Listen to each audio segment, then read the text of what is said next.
एक तो है और कर रही है यार, और कर रही है डीएलएस के। कल फिर जाना है।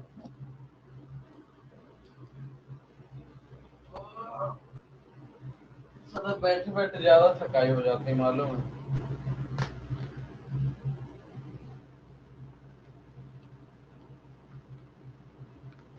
तो वहां बैठे रहते क्या? हाँ बैठे बैठे बताना पड़ता है ना कि मारो ऐसे मारो। ठीक है।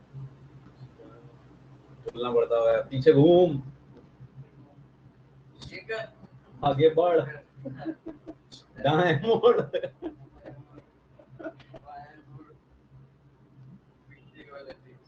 बिना भाई।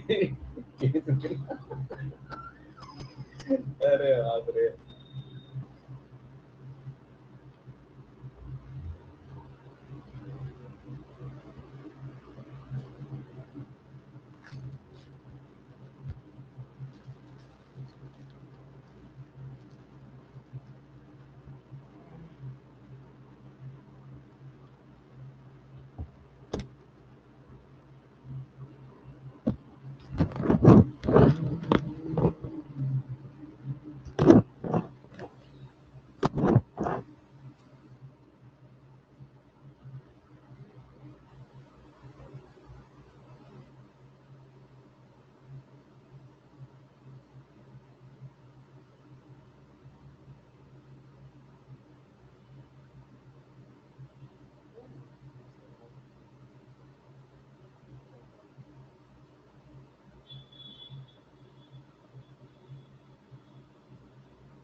तो सभी को मेरी आवाज am I audible to all of you?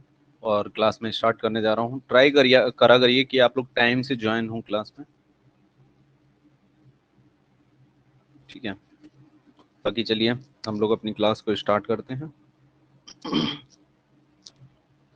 कल हम लोगों ने प्रीएम्बल को स्टार्ट कर दिया था और प्रीएम्बल में काफी चीजें हम लोगों ने कंप्लीट की थी। आज उसी के आगे प्रीएम्बल से करते हैं। कल मैंने आई थिंक सोवरनिटी वर्ड आपको एक्सप्लेन कर दिया था, ठीक है ना?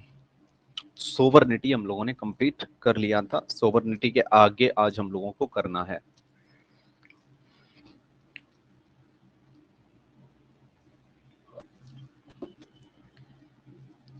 सभी को स्क्रीन आई थिंक दिख रही होगी, स्क्रीन दिख रही होगी, स्क्रीन आपकी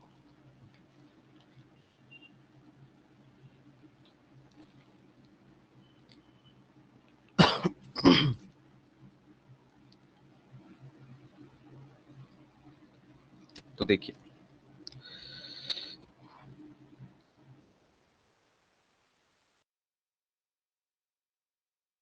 चलिए स्टार्ट करते हैं। काफी कम लोग आ जाए हैं पर चलो देखो। तो कल हम लोगों ने प्रीएम्बल स्टार्ट किया था। प्रीएम्बल में सॉवरनिटी यानी सॉवरेन बताया था। सॉवरेन का क्या मीनिंग है, सॉवरेन के आगे आज हम लोगों को करना है। कोई इशू आ रहा है कल क्या? क्यों नहीं आज ये लोग ज्वाइन हो रहे हैं भाई? क्या प्रॉब्लम है? 5 ही लोग आ पाए हैं अभी तक।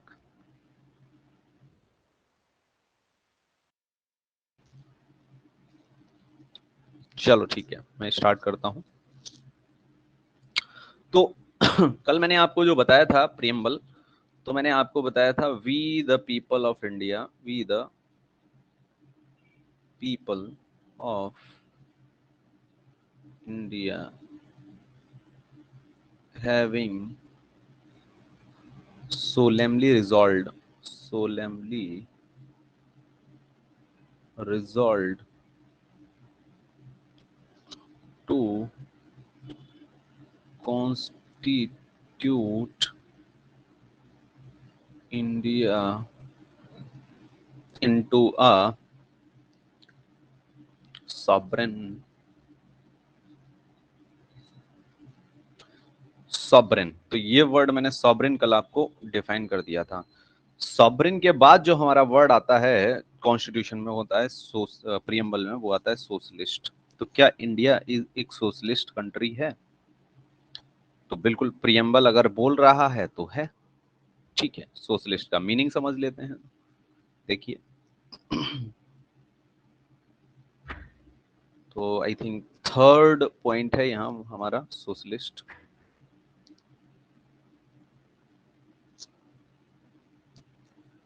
थर्ड पॉइंट हमें देखने को मिलता है क्या? सोशलिस्ट। तो सोशलिस्ट जब हमारा प्रीएम्बल बना था तो इसमें सोशलिस्ट वर्ड आपका 1976 में ऐड किया गया था, 42nd कॉन्स्टिट्यूशनल अमेंडमेंट एक्ट से। लेकिन हम सोचेंगे, अच्छे से समझने की कोशिश करेंगे कैसे। तो सोशलिस्ट जो वर्ड है आपका, ये ऑलरेडी आपका किस में अवेलेबल था? Already in DPSP, already in DPSP.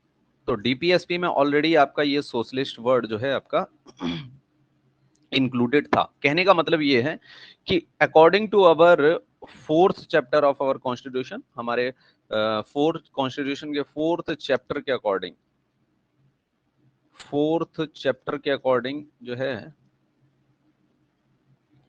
4th chapter के अकॉर्डिंग क्या था कि जो आपका जो सोशलिस्ट वर्ड था वो ऑलरेडी डीपीएसपी में हमें देखने को मिलता है। यानी हमारी कंट्री जो है सोशलिस्ट है, वो हमें डीपीएसपी में देखने को मिलती है। सोशलिस्ट का सिंपल वर्ड में मतलब ये होता है welfare for society, welfare for society. Socialist word का अगर हम यहाँ पे मीनिंग आपको बताएंगे तो वेलफेयर फॉर सोसाइटी जो है ये आपका मीनिंग हो जाएगा सोशलिस्ट वर्ड का। तो क्या इंडिया में जो इंडियन गवर्नमेंट है वो सोसाइटी का वेलफेयर करती है? तो आपका आंसर होगा बिल्कुल करती है। कैसे करती है? जो रिच पीपल होते हैं उनसे गवर्नमेंट क्या लेती है? टैक्स लेती है। और उस टैक्स से क्या करती है? स्कीम बनाती है, स्कीम फॉर्म करती है, स्कीम फॉर्म करती है। और इन स्कीम्स को किस में देती है? पुअर लोगों में देती है।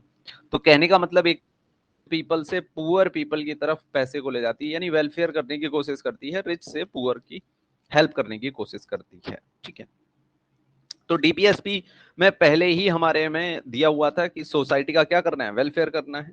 ठीक, तो अगर हम सोशलिस्ट वर्ड की बात करेंगे तो सोशलिज्म जो आपकी आइडियोलॉजी है, क्या है सोशलिज्म जो आइडियोलॉजी है, मैं यहाँ पे थोड़ा सा डिफाइन करूं आपको। जो आइडियोलॉजी, आइडियोलॉजी व्हाट काइंड की हो सकती है, जैसे कि आपकी एक सोशलिस्ट आइडियोलॉजी है, मैं आइडियोलॉजी लिख देता हूं जब तक कि आपको समझ में आए, बहुत तरह की हो सकती हैं। कैपिटलिस्ट आइडियोलॉजी हो सकती है, आपकी कम्युनिस्ट आइडियोलॉजी हो सकती है, आपकी टेररिस्ट आइडियोलॉजी, टेररिस्ट भी एक आइडियोलॉजी है लेकिन वो गलत है स्टेट के लिए। आपकी मार्क्सिस्ट भी एक आइडियोलॉजी हो सकती है, आपकी लेनिनिस्ट भी एक आइडियोलॉजी हो सकती है, आपकी माओइस्ट भी एक आइडियोलॉजी हो सकती है, आपकी नाजिस्ट भी एक आइडियोलॉजी थी जो कि आपके हिटलर की आइडियोलॉजी थी, और भी बहुत सारी आइडियोलॉजी मैं यहाँ पे लिख सकता हूँ। तो बहुत सारी आइडियोलॉजी होती है, डिफरेंट डिफरेंट आइडियोलॉजी होती है, उसमें डिफरेंट डिफरेंस होता है। तो यहाँ पे हम लोग कौन सी आइडियोलॉजी को डिस्कस कर रहे हैं, सोशलिस्ट आइडियोलॉजी को। तो जो सोशलिस्ट आइडियोलॉजी होती है इसका मीनिंग होता है वेलफेयर। तो जो सोशलिस्ट आइडियोलॉजी थी ये डिफरेंट डिफरेंट लोगों ने इसे जो है दिया हुआ था। सोशलिस्ट की अगर हम बात करेंगे तो सोशलिस्ट आइडियोलॉजी को डिफरेंट डिफरेंट पीपल ने अपनी अपनी लैंग्वेज में डिफाइन किया था। तो सबसे पहले इस आइडियोलॉजी को डिफाइन करने सर वाले सर यूएसए कैपिटलिस्ट था ना?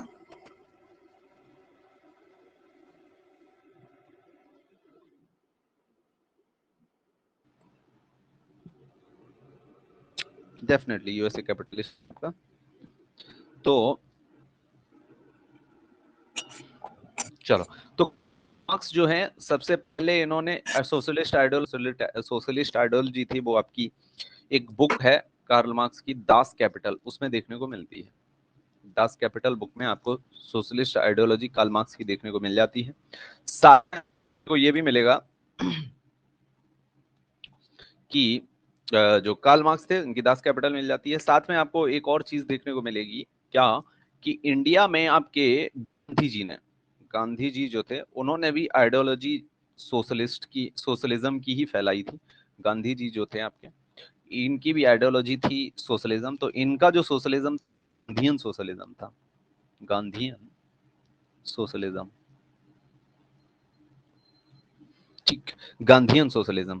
तो अगर इंडिया की बात करेंगे तो इंडिया का जो सोशलिज्म है वो कार्ल मार्क्स और गांधी जी के जो सोशलिज्म का ब्लेंड है, एक तरह से मिक्सचर है, blend of Marxism and Gandhian socialism. Gandhian socialism और मार्क्सिस्ट सोशलिज्म में इतना अंतर है, मार्क्सिस्ट सोशलिज्म जो है स्टेट के वेलफेयर के लिए किसी भी हद तक जा रहा है, लेकिन गांधीयन सोशलिज्म किसी को भी नुकसान पहुंचाने की बात नहीं कर रहा है और वो खाली सोशलिज्म की बात कर रहा है, यानी वेलफेयर ऑफ सोसाइटी की बात कर रहा है। यानी कहने का ये मतलब है गांधी जी का जो सोशलिज्म है वो आपके हम ये कह सकते हैं कि गांधी जी का जो सोशलिज्म है वो आपके जो अमीर वर्ग है, जो रिच पीपल है, जिन पे कंसंट्रेशन ऑफ वेल्थ है, उसके अगेंस्ट नहीं है। ठीक, गांधीयन सोशलिज्म और ब्लेंड ऑफ इंडिया की बात करेंगे तो इसमें ब्लेंड ऑफ मार्क्सिज्म और गांधीयन सोशलिज्म हमें देखने को मिलता है यहाँ पे। ठीक है, blend of Marxism and Gandhian socialism देखने को यहाँ पे हमें मिल जाता है। ठीक, इतनी बात यहाँ पे आपको क्लियर होनी चाहिए।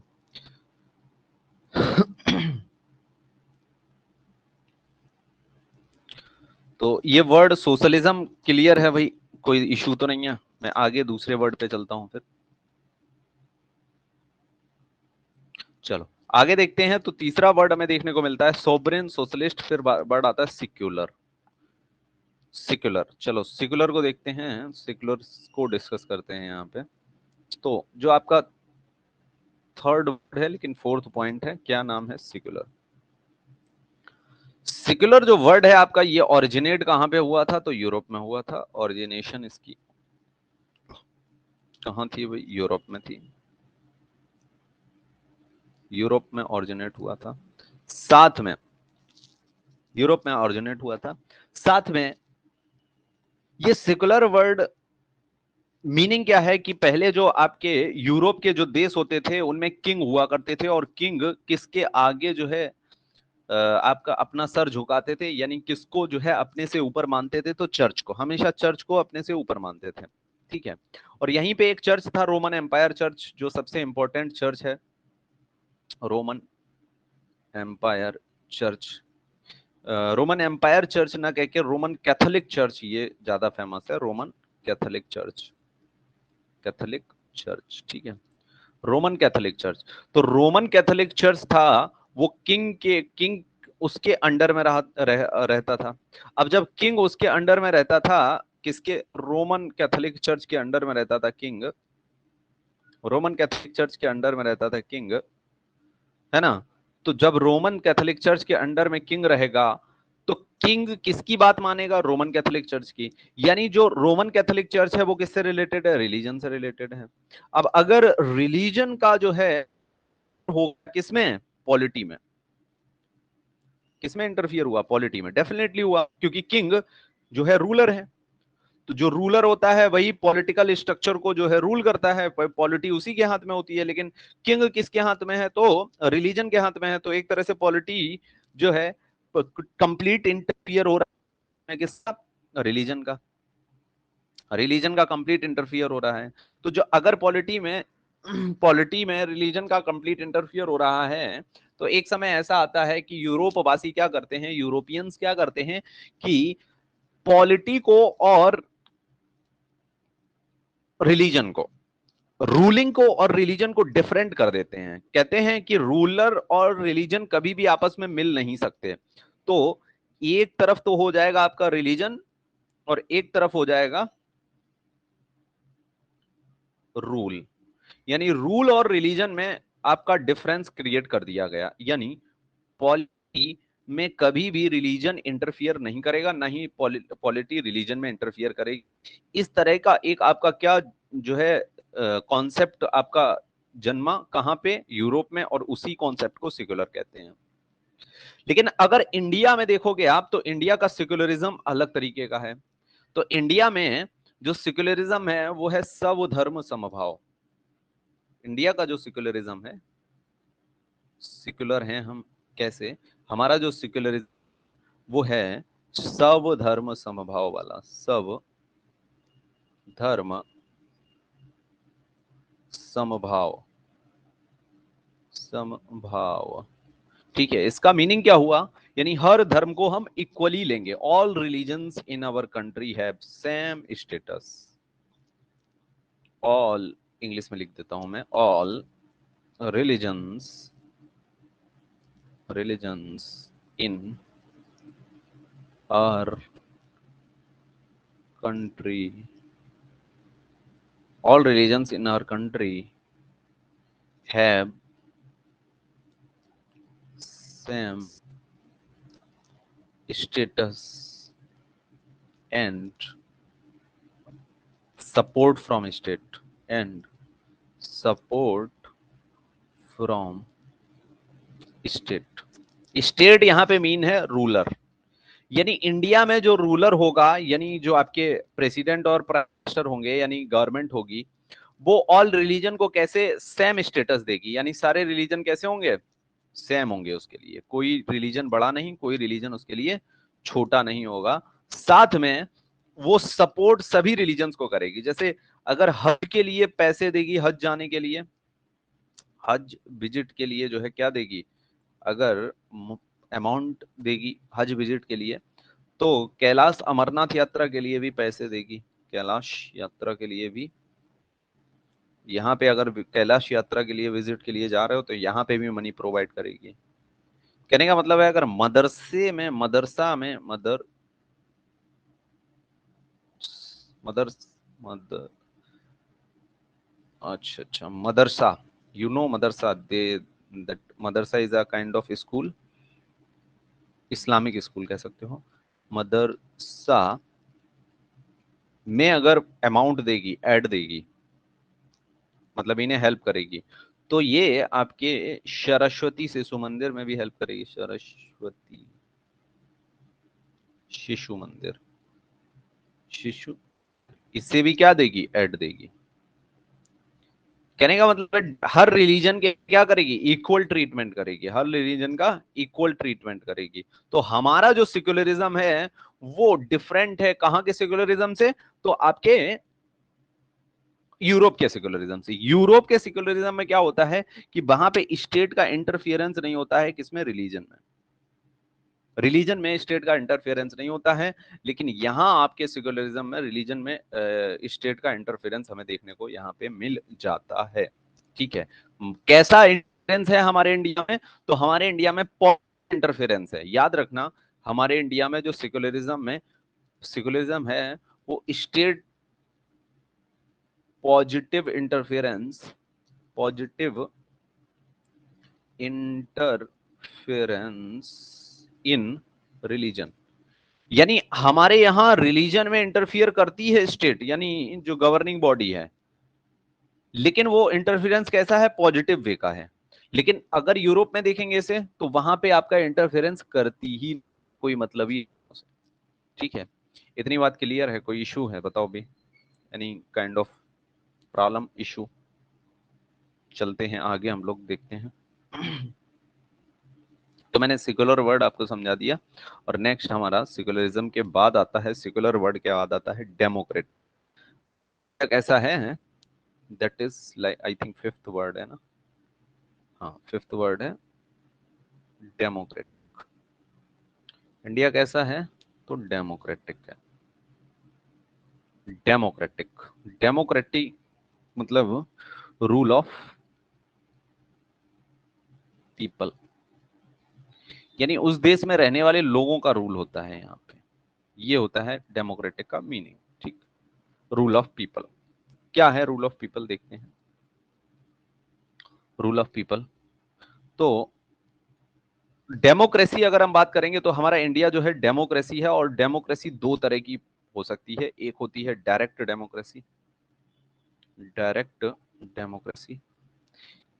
मैक्सिमम चीजें समझने वाली हैं अभी आपके इसमें, बाद में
फिर उस लॉ के अगेंस्ट में या फेवर में वोटिंग कर रहे हैं सारे लोग, ठीक है।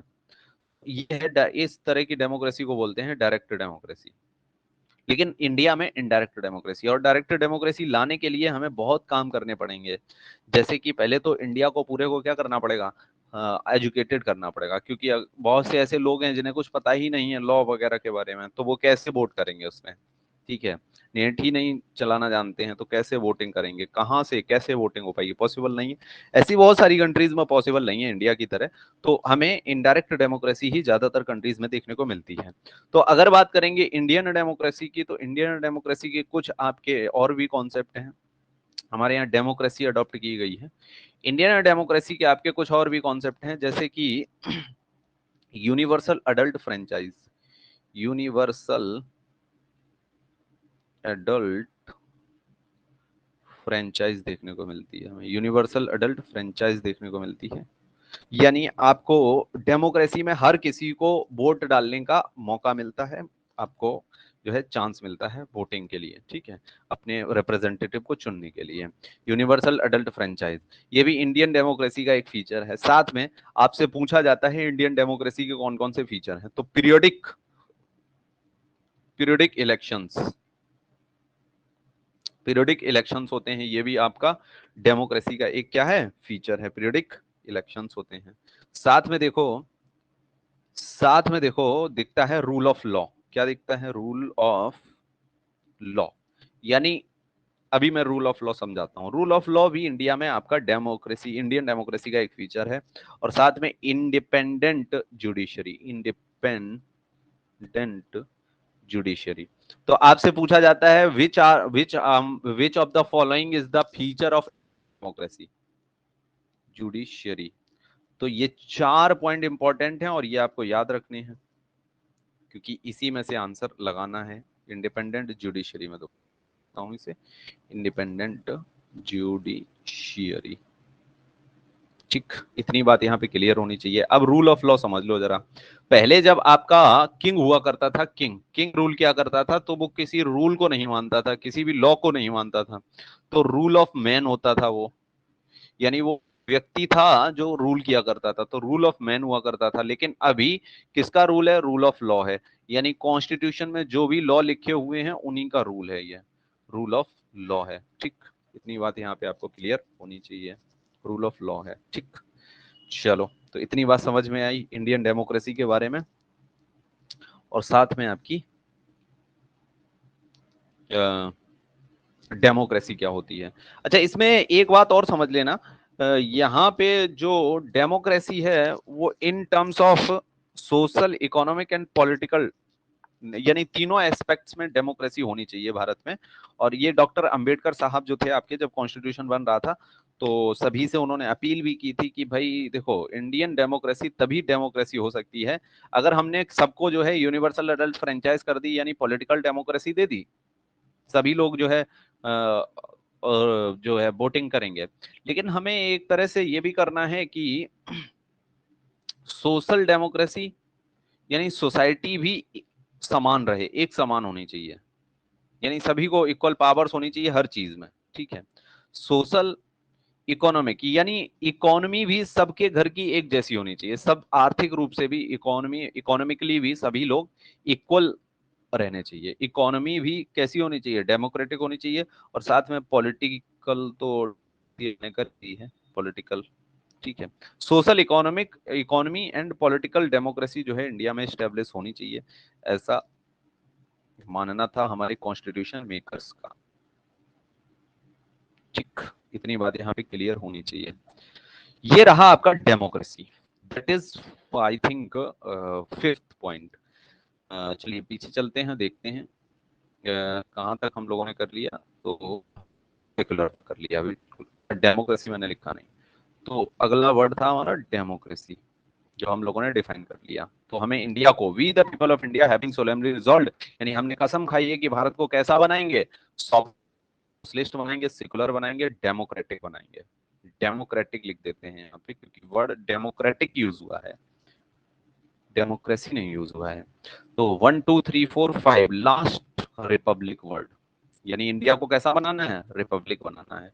ये पांचों वर्ड क्या शो कर रहे हैं, नेचर ऑफ कॉन्स्टिट्यूशन। कॉन्स्टिट्यूशन का नेचर कैसा होगा, और जैसा नेचर कॉन्स्टिट्यूशन का होगा वैसा ही नेचर इंडिया का होगा, क्योंकि जो लॉज जिस तरह से बनेंगे उसी तरह से उन लॉज को फॉलो करेंगे और उसी तरह से उन लॉज पे क्या होगा, वर्क होगा। ठीक, रिपब्लिक की बात कर लेते। तो रिपब्लिक में देखने को हमें मिलता है, रिपब्लिक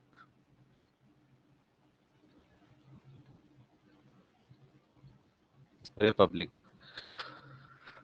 तो एक चीज आपने नोटिस की होगी कि भारत में दो लोग हैं, एक है आपका head of state, head of state,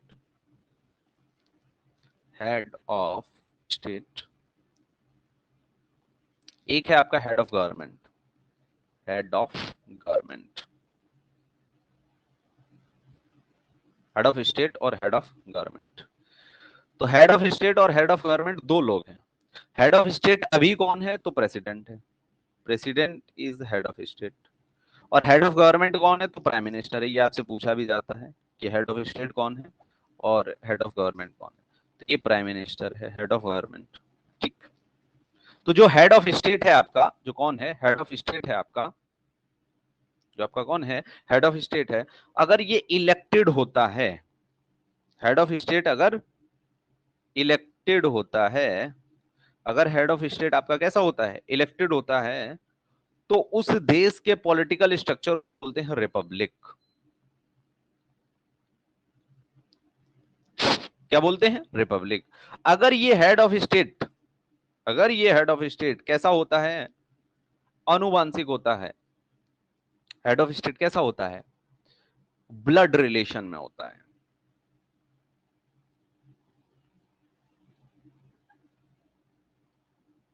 blood relation, यानी ब्लड रिलेशन का मतलब क्या है कि आज आपकी इंग्लैंड की बात करेंगे तो उसमें पहले आपके किंग हुआ करते थे, आज क्वीन है।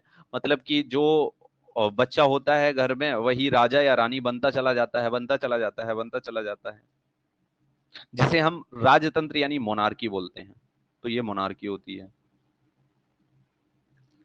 हेड ऑफ स्टेट अगर ब्लड रिलेशन बन रहा है तो उस पॉलिटी को मोनार्की बोलते हैं, और हेड ऑफ स्टेट अगर इलेक्टेड होके बन रहा है तो उसे रिपब्लिक बोलते हैं। तो इंडिया क्या है, एक रिपब्लिक है, क्योंकि यहां पे प्रेसिडेंट का क्या होता है, इलेक्शन होता है।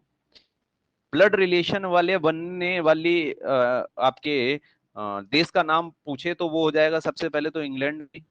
इंग्लैंड में आपकी क्वीन है, क्वीन एलिजाबेथ सेकंड अभी भी है, तो वो अभी भी मोनार्की है। इंग्लैंड भी हो जाएगा, जापान भी हो जाएगा, जापान में देखिएगा आप किंग है। थाईलैंड ने अभी हाल में अपनी जो है, थाईलैंड का जो किंग था उसने अपनी जो है रिनाउंस की है किंगशिप, और वहां पे जो है अब जो है रिपब्लिक हो गया है थाईलैंड। देखना उसका न्यूज अभी जल्दी में ही हुआ है। तो इंग्लैंड और जापान तो अभी भी हमें देखने को मिलते हैं कि वो मोनार्की हैं। लेकिन क्या इंग्लैंड रियल में मोनार्की है, नहीं, क्योंकि हेड ऑफ गवर्नमेंट अगर आपका प्राइम मिनिस्टर कैसा हो, इलेक्टेड हो, तो इसे डेमोक्रेसी बोलते हैं। प्राइम मिनिस्टर अगर कैसा हो, इलेक्टेड हो, तो इसे क्या बोलते हैं, democracy, democracy, head of government elect. England में क्या है, अगर इंग्लैंड की मैं यहाँ पे बात बताऊं आपको, तो इंग्लैंड में जो है क्या है, इंग्लैंड में क्या है, जो हेड ऑफ स्टेट होता है वो आपका कैसा होता है, वो आपका ब्लड रिलेशन से होता है।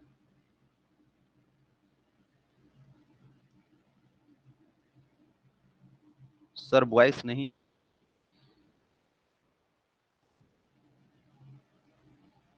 आपने बोल के बताना है ना, वॉइस नहीं आ रहा है या आ रहा है।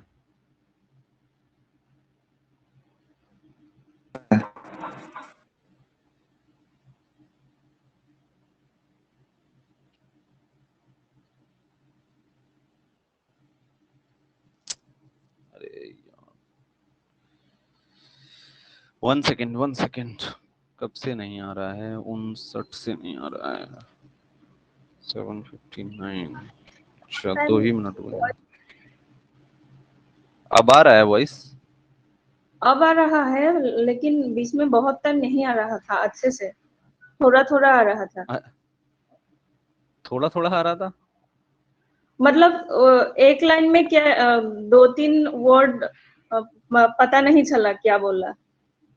अच्छा अच्छा, कहाँ से नहीं आ रहा था बताओ जरा। सर मैंने तो डेमोक्रेसी के सुना ही टाइम नहीं कुछ टाइम से। एक करके। डेमोक्रेसी के टाइम पूरा चला गया था सर। डेमोक्रेसी के टाइम पूरा चला गया था, मतलब डेमोक्रेसी से पहले सारा आ रहा था समझ में। जी हाँ सर। हाँ। सर डेमोक्रेसी जी एकदम पहले से नहीं सुनाई दिया। नहीं मतलब आप क्या कहना चाह रहे हो, मुझे कहाँ से रिपीट करना है, मैं वो पूछ रहा हूँ आपसे। सर डेमोक्रेसी डेमोक्रेसी जब तक स्टार्ट आया किया था था तभी तभी चला गया था। डेमोक्रेसी। हाँ सर, पता नहीं अच्छा तो स्क्रीन पूरा डेमोक्रेसी ब्लैक से हो गया दोबारा था। बताना है। हाँ अच्छा बताओ आप लोग प्लीज कि डेमोक्रेसी दोबारा शुरू करना है, बताओ जल्दी बताओ। जी जी सर, वो तो रिकॉर्डेड वीडियो में भी नहीं मिलेगा, मतलब वॉइस ही नहीं है। अच्छा अच्छा, तो डेमोक्रेसी से शुरू करूं या उससे पहले ये बताओ जरा प्लीज मुझे। उससे पहले सर सब सुनाई दिया है। अच्छा तो डेमोक्रेसी से ही शुरू करना है मुझे। सर, जब हाँ सर जब आपने डेमोक्रेसी कीजिए। हाँ हाँ बोलो बोलो। जब आपने डेमोक्रेसी स्टार्ट किया उस टाइम गया था, पूरा कंप्लीट चला गया था साउंड। ओके तो मैं डेमोक्रेसी से दोबारा पढ़ा दूं, इशू नहीं है ना। मैं डेमोक्रेसी से दोबारा पढ़ा रहा हूँ, ठीक है, पीछे से तो नहीं जी गया, सर। जल्दी बताओ। नहीं नहीं, बाकी बाकी सुनाई दिया सर, डेमोक्रेसी से ही सुनाई नहीं दिया। ठीक है श्योर श्योर श्योर, मैं बताता हूँ। आप बोल दिया करो ना, फिर आप बोलते नहीं हो। अब सर मुझे ऐसे मैं इस स्क्रीन पे, हाँ मैंने इस सोचा कि स्क्रीन पे मेरे हूँ। डिवाइस में कुछ प्रॉब्लम है, अच्छा अच्छा, चलो इसलिए नहीं नहीं बताया। ऐसा मत सोचा करो, ठीक है। हाँ वही ऐसा सर, मत वो सोचा करो। नेटवर्क प्रॉब्लम है बोल के सोच रही थी। चलो तो सेक्युलरिज्म सभी को समझ में आ गया है ना। चलो ठीक है, डेमोक्रेसी में बताता हूँ। तो डेमोक्रेसी हमारा पीछे जो है फोर्थ वर्ड है, अगर आप देखोगे मेजर वर्ड्स की लिस्ट में हमारे प्रियम्बल के सॉवरेन, सोशलिस्ट, सेकुलर और फिर डेमोक्रेटिक। हमारा इंडिया कैसा होना चाहिए, डेमोक्रेटिक। तो डेमोक्रेटिक होना चाहिए मतलब कैसा होना चाहिए, तो सब डेमोक्रेसी में क्या होता है कि रूल ऑफ पीपल होता है। किसका रूल होता है, तो आपके पीपल्स का रूल होता है। किसका रूल होता है, तो आपके रूल ऑफ पीपल होता है। यहाँ पे जो है रूल कौन करता है, तो जो जनता होती है यानी पीपल होते हैं वही रूल करते हैं। डेमोक्रेसी की अगर हम बात करेंगे तो ये दो तरह की होती है, एक डायरेक्ट डेमोक्रेसी होती है, एक इनडायरेक्ट। डायरेक्ट डेमोक्रेसी में जो लॉज फ्रेम होते हैं, बनाए जाते हैं, मेकिंग ऑफ लॉज होती है, वो डायरेक्टली कौन करता है, पीपल करते हैं। यानी कैसे बनता है, एक लॉ को बनाया, अभी आवाज आ रही है बताओ। हाँ सर। ठीक है ठीक है। तो यहाँ पे डायरेक्ट डेमोक्रेसी में क्या होता है, लॉज बनाना हो या इम्प्लीमेंट करना हो। ये स्क्रीन दिख रही है, मैं ये भी पूछ ले रहा हूँ, स्क्रीन दिख रही है ना। हाँ सर। जी सर। ओके श्योर श्योर, चलो ठीक है। तो डेमोक्रेसी में, डायरेक्ट डेमोक्रेसी में क्या होता है, जो लॉज होते हैं, मेकिंग ऑफ लॉज और implementing of laws direct people के द्वारा होती है, लोग बनाते हैं डायरेक्ट। ठीक है, जैसे कि एक लॉ बनाया, जैसे आपके इंडिया में अगर डायरेक्ट डायरेक्ट डेमोक्रेसी है तो आप भी लॉ बना के और इंटरनेट पे डाल दीजिए। तो जब इंटरनेट पे डालेंगे तो उस लॉ को जो है वोट्स उस पे पड़ेंगे, पूरा इंडिया इंडिया के लोग क्या डालेंगे, वोट्स डालेंगे ऑनलाइन ही।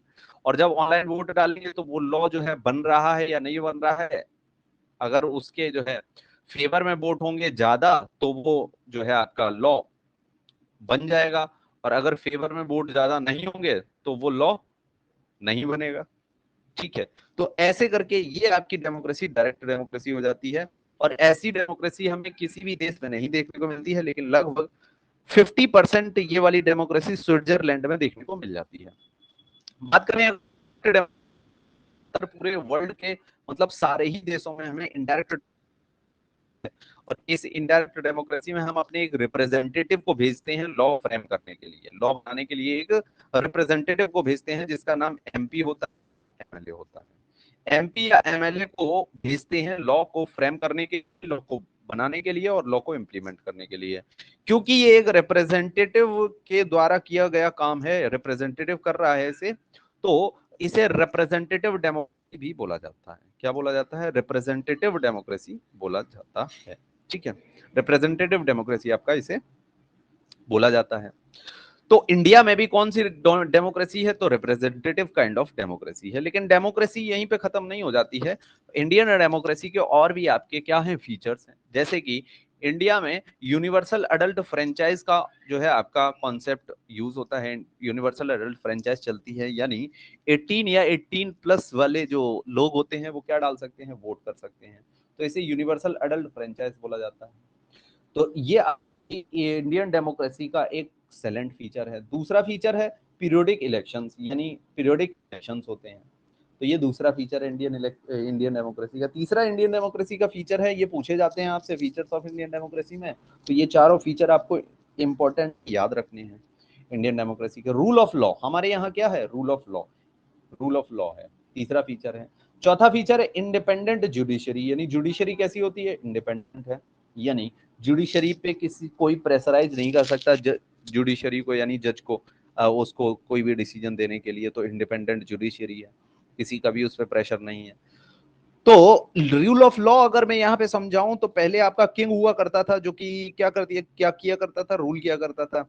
तो जब करता था तो कोई लॉ की कही हुई बात मानता ही नहीं था किंग, इसलिए जब किंग रूल करता था तो हुआ करता था। लेकिन आज क्या है? आज आपका रूल ऑफ लॉ है, यानी किसका रूल है? कॉन्स्टिट्यूशन का रूल है। जो कॉन्स्टिट्यूशन में लिखा होगा उसी के अकॉर्डिंग रूलिंग होगी, यानी रूल किया जाएगा। ठीक है, आगे जब ये आपकी इंडियन डेमोक्रेसी की बात हो रही थी और ये जो है हमारी पॉलिटिकल स्ट्रक्चर जो है डेमोक्रेटिक होने जा रहा था, तो हमारे जो हमारे डॉक्टर भीमराव अंबेडकर साहब थे, उन्होंने कहा कि इंडियन डेमोक्रेसी को पॉलिटिकल डेमोक्रेटिक साथ साथ, क्योंकि ये सारे जो पॉलिटिकल डेमोक्रेटिक होने के आपके क्या हैं फीचर्स हैं, उन्होंने कहा सोशल और इकोनॉमिक डेमोक्रेटिक होना भी जरूरी है। तो बिल्कुल सोशल और इकोनॉमिक डेमोक्रेटिक होने के लिए भी हमने जो है आपके बहुत सारे लॉज बनाए हैं, क्योंकि जो कॉन्स्टिट्यूशन बनेगा वो किसके अकॉर्डिंग बनेगा? इसी प्रियम्बल के अकॉर्डिंग पूरे कॉन्स्टिट्यूशन में आर्टिकल्स डाले जाएंगे। तो हमें ऐसे आर्टिकल्स डालने हैं जिससे पॉलिटिकल डेमोक्रेसी, इकोनॉमिक डेमोक्रेसी और सोशल डेमोक्रेसी देखने को मिल जाए। ठीक है, इतनी बात यहाँ पे आपको क्लियर होनी चाहिए। नेक्स्ट पॉइंट, डेमोक्रेसी के बाद हमने देखा रिपब्लिक। बताओ भाई, इतना डेमोक्रेसी समझ में आ गया? क्लियर करो एक बार जल्दी से। हाँ सर। क्लियर है भाई? अंकिता बताओ, अब बताओ, कोई दिक्कत किसी को भी? आया है। बोलो भाई। ठीक है, और जनता कम क्यों है, लोग कम है, ये नहीं समझ में आ रहा है मुझे।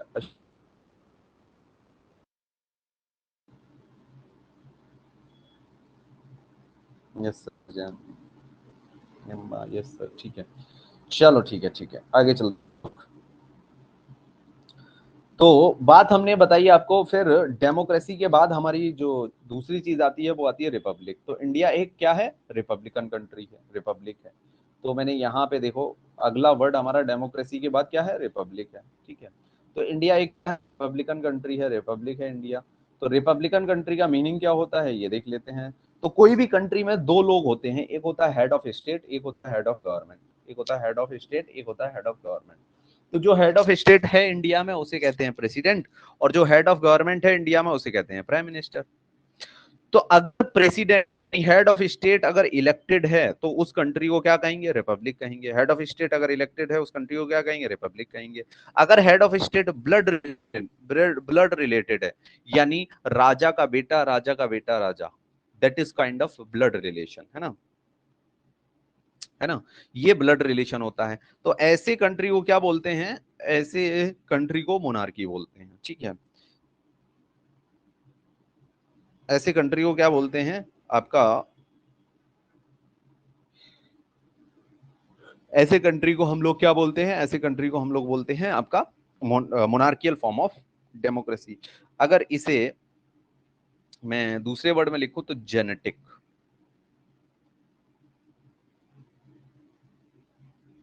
ठीक है, जेनेटिक दूसरे वर्ड्स में लिखूं तो जेनेटिक। तो ब्लड रिलेशन जो है आपका वो मोनार्कियल फॉर्म ऑफ डेमोक्रेसी में देखने को मिलता है, यानी जो जेनेसिस होती है, यानी जेनेटिक होता है, वो मोनार्कियल फॉर्म ऑफ डेमोक्रेसी में हमें देखने को मिलता है। साथ में अगर जो हेड ऑफ स्टेट है वो इलेक्टेड है तो रिपब्लिकन डेमोक्रेसी हो जाती है। वो डेमोक्रेसी का मतलब यहाँ पे अगर हेड ऑफ आपका प्राइम मिनिस्टर जो है अगर वो इलेक्टेड है तो उस देश की पॉलिटिकल स्ट्रक्चर डेमोक्रेसी रहेगी। हमें अभी भी जो है monarchial form of democracy, monarchy कहाँ देखने को मिलती है? तो इंग्लैंड में देखने को मिलती है, क्योंकि एलिजाबेथ सेकंड अभी वहां की रानी है, क्वीन है।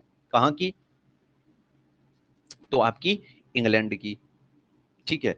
और अगर बात करेंगे हम जापान की, अगर बात करेंगे हम जापान की, ठीक है, तो आपके जो है जापान में भी अभी आपको किंग देखने को मिल जाएंगे। और जो जापान में अभी किंग है इनका नाम है हिरोहितो, हिरोहितो, ठीक है, हिरोहितो। और इंग्लैंड में जो रानी है उनका नाम है एलिजाबेथ सेकंड, अभी भी है ये। तो वहां दोनों जगह क्या है? दोनों जगह मोनार्की है। ठीक।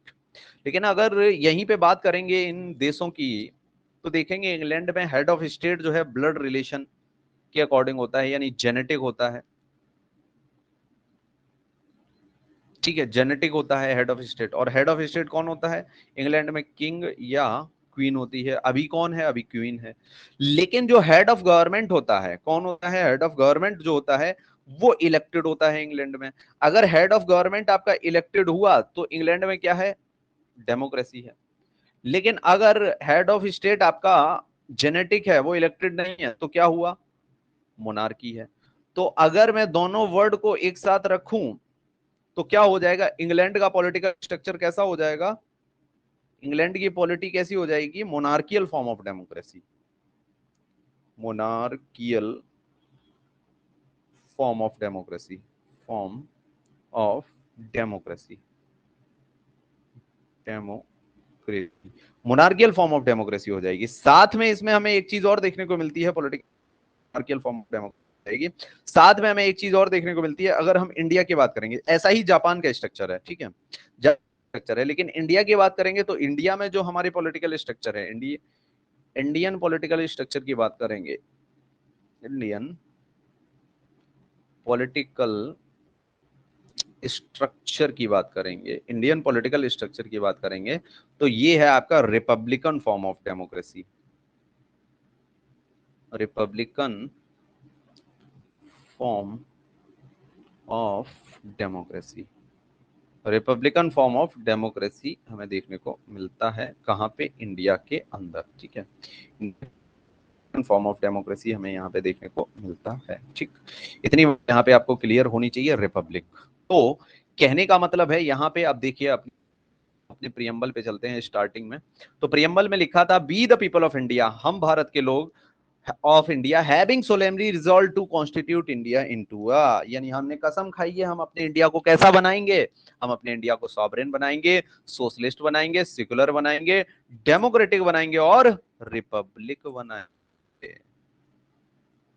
तो आपसे पूछा जाता है क्या प्रिय नेचर ऑफ इंडियन पॉलिटी दिया गया है? तो आपका आंसर होना चाहिए डेफिनेटली प्रियम्बल में नेचर ऑफ इंडियन पॉलिटी दिया गया है, यानी इंडियन पॉलिटिकल स्ट्रक्चर का नेचर कैसा होगा? सॉवरेन, सोशलिस्ट, सेकुलर, डेमोक्रेटिक और रिपब्लिक। ये पांचों वर्ड आपसे पूछे जाते हैं, क्वेश्चंस पूछे जाते हैं कि इनमें से कौन सा वर्ड प्रियम्बल में नहीं है। ठीक,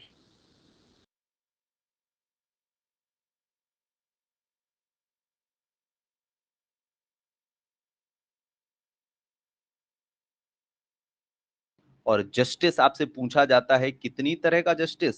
तो 3 तरह का justice, social, economic and political. Social, economic and political. Sir hello हाँ बोलो।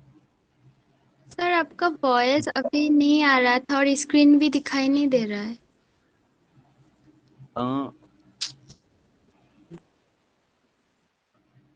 अच्छा, और किसी के साथ भी हुआ है क्या ये? जी सर, वॉइस आ रही है लेकिन स्क्रीन नहीं है। स्क्रीन नहीं दिखाई दे रहा है? अरे बाप रे, क्यों ऐसा क्यों हो रहा है? मेरा अभी आ गया सर, चला गया था लेकिन आ गया अभी। अच्छा, आज इशू जी सर, ज्यादा हो रहा है क्या? पहले तो नहीं हुआ करता था।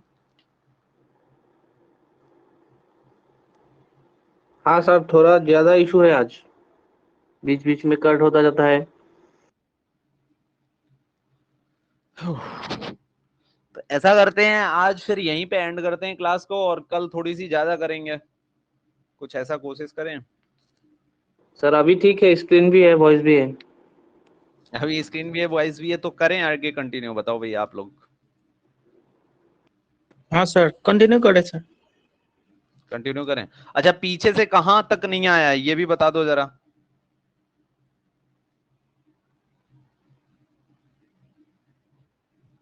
पीछे कहां तक नहीं आया ये भी बता दो मुझे। दोबारा कुछ बताना है या नहीं? नहीं सर, अभी आ रहा था, मतलब होते ही बोल दिया है सब लोगों ने अभी। अच्छा ठीक है, ओके श्योर, अब आ रही है, ठीक है। तो हमें यहाँ पे इंडियन पॉलिटी को इस तरह बनाना है, साथ में and to secure all its citizens, और इंडिया के सभी सिटीजन्स को जस्टिस सिक्योर करना है। कौन सा? सोशल, इकोनॉमिक और पॉलिटिकल जस्टिस। तो आपसे पूछा जाता है how types of social, political, social, how many types of justice are given in preamble. तो प्रियम्बल में कितने टाइप्स के जस्टिस गिवन हैं? अगर आपसे ये पूछा जाएगा कि प्रियम्बल में कितने टाइप्स के जस्टिस गिवन है, तो आपका उत्तर होगा, आंसर होगा क्या? 3 टाइप्स के। 3 टाइप्स के जस्टिस गिवन है प्रियम्बल में, और वो क्या क्या हैं? सोशल, इकोनॉमिक और पॉलिटिकल। तो समझ लेते हैं जरा ये 3 टाइप्स के जस्टिस क्या क्या हैं। तो सोशल जस्टिस की बात करें तो सोसाइटी को क्या, सोसाइटी को इक्वल करना है। सोसाइटी को क्या करना है? को इक्वल करने की कोशिश करनी है, सोसाइटी को इक्वल करना है, ठीक। ये सोशल जस्टिस हो गया। यानी सोसाइटी में ना कोई ऊंचा है ना कोई नीचा है, ना कोई जाति है ऊंची ना कोई जाति है नीची, ना कोई धर्म ऊंचा है ना कोई धर्म नीचा है। That is called as social justice. And society को इक्वल करना है, यही मतलब हुआ। आगे इकोनॉमिक, अगर कोई इकोनॉमिकली वीक है तो उसे क्या करना है? इकोनॉमिकली स्ट्रांग बनाने की कोशिश करनी है। यानी इकोनॉमिक इक्वलिटी को क्या करना है? इस्टेब्लिश करना है। इकोनॉमिक इक्वलिटी को क्या करना है? इस्टेब्लिश करना है। जैसे कि अगर आपके टाटा अंबानी साहब चाहें, टाटा चाहें, अंबानी चाहें, तो वो पूरे पूरे पूरे पूरे के पूरे एक स्टेट को जो है परचेज कर सकते हैं। इतना पैसा है, किसी भी इंडियन स्टेट को वो परचेज कर सकते हैं। उन्हें ये परमिशन है कि वो पूरी इंडियन स्टेट को परचेज कर लें? बिल्कुल नहीं, क्योंकि हमें इकोनॉमिक इक्वलिटी देनी है, और इकोनॉमिक इक्वलिटी तभी आ सकती है जब जो आपका रिसोर्सेज हैं वो किसी एक व्यक्ति के हाथ में ना हो, रिसोर्सेज डिफरेंट पीपल के हाथ में हो, तभी क्या हो सकती है? इकोनॉमिक इक्वलिटी स्टैब्लिश हो सकती है। बिल्कुल, तो हमें क्या करना है? इकोनॉमिक इक्वलिटी स्टैब्लिश करनी है, यानी justice of economic justice provide करना है। साथ में पॉलिटिकल जस्टिस, यानी वोट देने का राइट, और कहीं से भी इलेक्शन कंटेस्ट करने का राइट। वोट देने का राइट और इलेक्शन कंटेस्ट करने का राइट हमें क्या देना चाहिए? सभी को देना चाहिए। इक्वलिटी होनी चाहिए, किसकी इक्वलिटी? Political equality. तो बिल्कुल हमने क्या दी है? वोट देने का सभी को राइट है, लेकिन उसके कुछ क्या हैं? कंडीशंस भी हैं। 18+ होने चाहिए आप। तो बिल्कुल अगर कंडीशंस आप क्वालिफाई नहीं करोगे तो हर आपको जो है जस्टिस थोड़ी ना मिलेगा। कंटेस्ट इलेक्शंस, कोई भी जो है इलेक्शन में खड़ा हो सकता है, लेकिन उसके लिए भी क्या है? क्वालिफिकेशंस होनी चाहिए।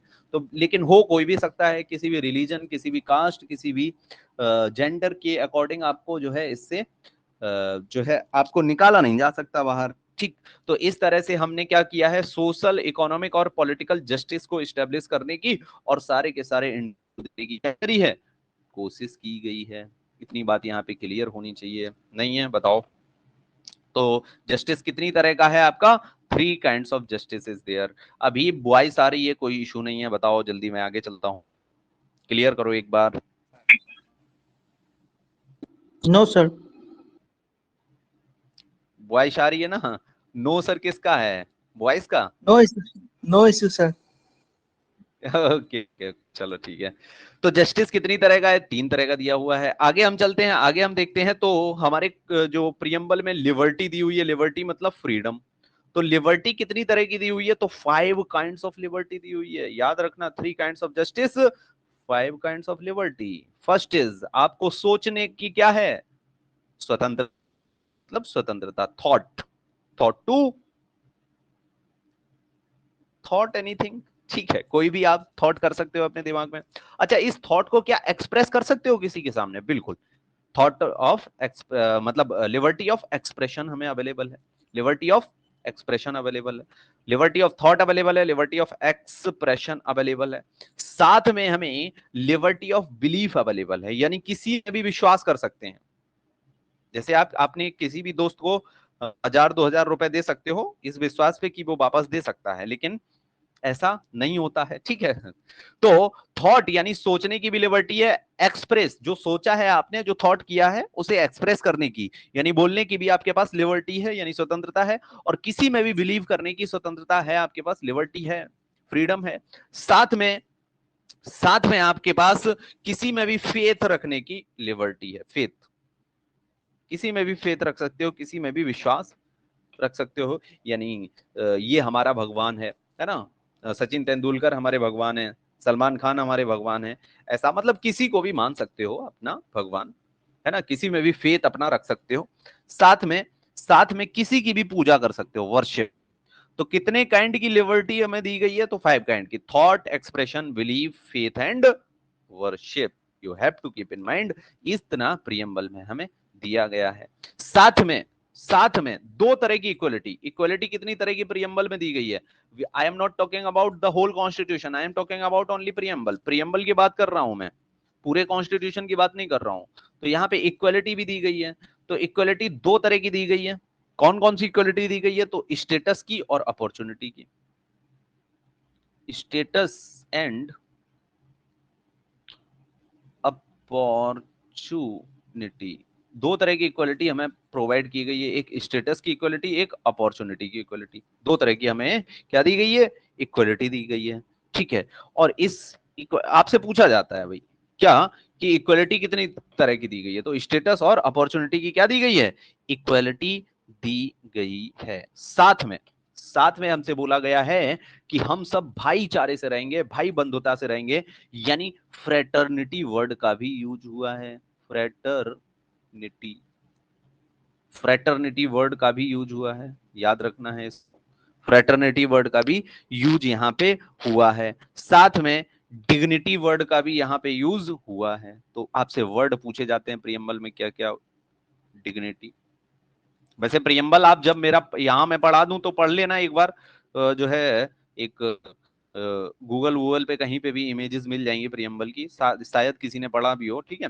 फ्रेटर्निटी वर्ड को भी यूज किया गया है, यानी भाईचारा, सभी लोग भाई बंधुता से रहेंगे। और डिग्निटी का मतलब है कोई भी राजा का बेटा नहीं है और कोई भी गरीब का बेटा नहीं है, सबकी डिग्निटी जो है बराबर है। यानी पहले राजा हुआ करते थे, वो अब राजा नहीं है, ना उनका बेटा राजकुमार है, सभी क्या हैं? बराबर हैं, कोई भी ना ऊंचा है और कोई भी ना नीचा है। साथ में इसमें एक वर्ड और यूज किए गए हैं, 2 वर्ड हैं एक साथ, unity and integrity, unity and integrity of nation, integrity of nation, integrity of nation, integrity of nation. तो यहां पे बोला गया है ये जो इंडिया है वो यूनाइटेड रहेगा, कभी अलग नहीं होने देना है हम लोगों को। साथ में जो इंडिया है वो कभी टूटेगा नहीं, कहने का मतलब है कोई भी राज्य, कोई भी स्टेट जो है इंडिया से अलग नहीं हो सकता, इंटीग्रेट रहेगा, हमेशा अखंड रहेगा, इंटीग्रेटेड, इंटीग्रिटी बोलते हैं इसे, ठीक है। तो नेशन की unity and integrity of nation, ठीक है। इतने वर्ड्स यहाँ पे यूज हुए हैं, ठीक। फिर हमें डेट ऑफ एडॉप्शन फिर क्या दी गई है लास्ट में प्रीएम्बल में ही? Date of adoption, date of adoption of constitution को हमने कब अडॉप्ट किया इसकी डेट दी गई है, वो क्या है? तो दैट इज 26 नवंबर 1949, 26 नवंबर 1949। तो ये डेट दी गई है, डेट ऑफ एडॉप्शन। तो ये है आपका कंप्लीट प्रीएम्बल। अभी प्रीएम्बल से रिलेटेड और भी पॉइंट हैं, डोंट वरी, लेकिन ये कंप्लीट प्रीएम्बल हो गया आपका। We the people of India having solemnly resolve to constitute India into a sovereign socialist democratic republic secular and to secure all its citizens justice of social, economic, and political liberty of thought, expression, belief, faith, and worship. Next, equality of status and opportunity, fraternity, dignity of individuals, and unity and integrity of the nation. तो इतना date of adoption constitution की है 26 नवंबर 1949. तो this is the whole constitution, preamble, sorry preamble. तो इतना preamble है हमारा, और मैंने एक एक वर्ड्स को यहाँ पे आपके एक्सप्लेन भी कर दिया है सबको. ठीक है, तो यहां तक किसी को कोई इशू है मैं आगे प्रीएम्बल में बताऊं, या फिर आज तो नहीं बता पाऊंगा मुझे लग रहा है ना. तो कुछ थोड़ा सा और बचा है, बस मैक्सिमम 10 मिनट्स का और बचा होगा. मैक्सिमम 10 मिनट्स का भी नहीं है, 5 मिनट्स बचा है. मतलब 10 मिनट्स हो जाएंगे. ठीक है, 5 नहीं 10 मिनट्स हो जाएंगे. तो इतना ही बचा हुआ है और सारा प्रीएम्बल आपका कंप्लीट हो गया है. कोई भी प्रीएम्बल में इशू नहीं होना चाहिए अब. ठीक है, 10 मिनट और लगेंगे. अगली क्लास में हम लोग कंप्लीट करके नया टॉपिक शुरू कर देंगे. बताओ भाई, कोई इशू है, किसी को कुछ पूछना है, यू कैन आस्क. आज हो जाता खत्म, वो रिपीट की वजह से नहीं हो पाया. आज प्रीएम्बल कंप्लीट हो जाता. कोई इशू है, किसी को पूछना है, कुछ पूछ सकता है, बोलो भाई. सारा कुछ समझ में आ गया, नहीं आया, कहाँ नहीं आया?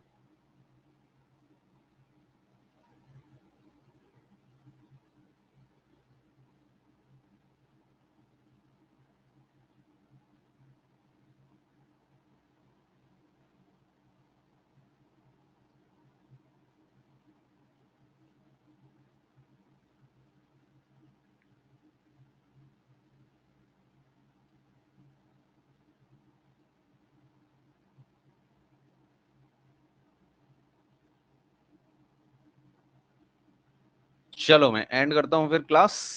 कल मिलते हैं हम लोग नेक्स्ट क्लास में. Thank you guys.